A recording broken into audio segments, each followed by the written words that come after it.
Iran ইসরায়েলের চলমান সংঘাত গড়িয়েছে সপ্তম দিনে। এমন সংঘাতের মধ্যেই চীনের পর এবার সরাসরি ইরানের পাশে দাঁড়িয়েছে উত্তর কোরিয়া।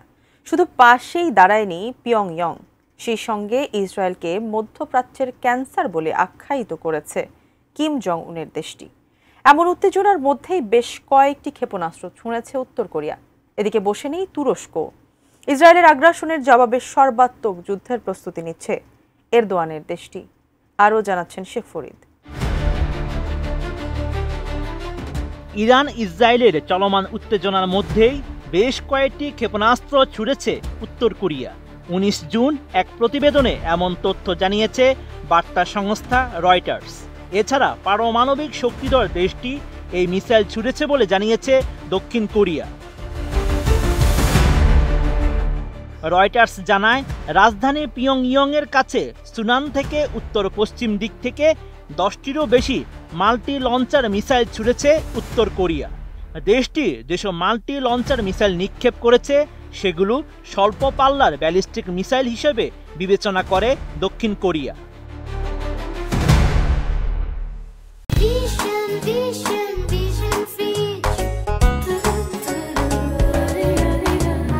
এদিকে ইরান ইসরায়েল সংঘাত নিয়ে প্রথমবারের মতো কথা বলেছে উত্তর কোরিয়া।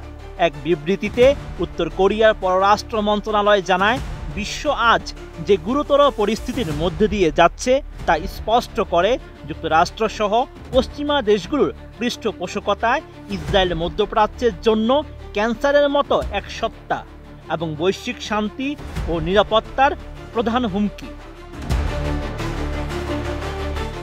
সরকারি এক ভাষণে উত্তর কোরিয়ার প্রেসিডেন্ট কিম জং উন জানিয়েছেন, এই যুদ্ধে ইরান একা নয়।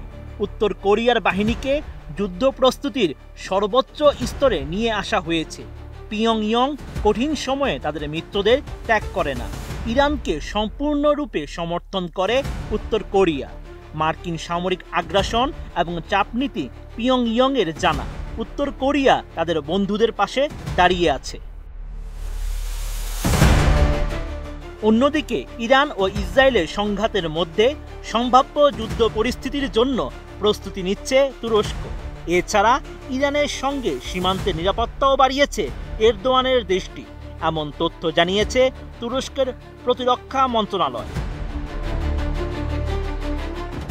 19 জুনের এক প্রতিবেদনে বার্তা সংস্থা রয়টার্স জানায়, তুরস্ক স্থানীয়ভাবে বহু-স্তর বিশিষ্ট উৎপাদিত রাডার ও অস্ত্র ব্যবস্থা নিয়ে কাজ করছে। এর মধ্য দিয়ে সমন্বিত বিমান ও ক্ষেপণাস্ত্র প্রতিরক্ষা ব্যবস্থা তৈরি করছে আঙ্কারা, যেন সম্ভাব্য যুদ্ধ প্রস্তুতি সর্বোচ্চ স্তরে রাখা যায়।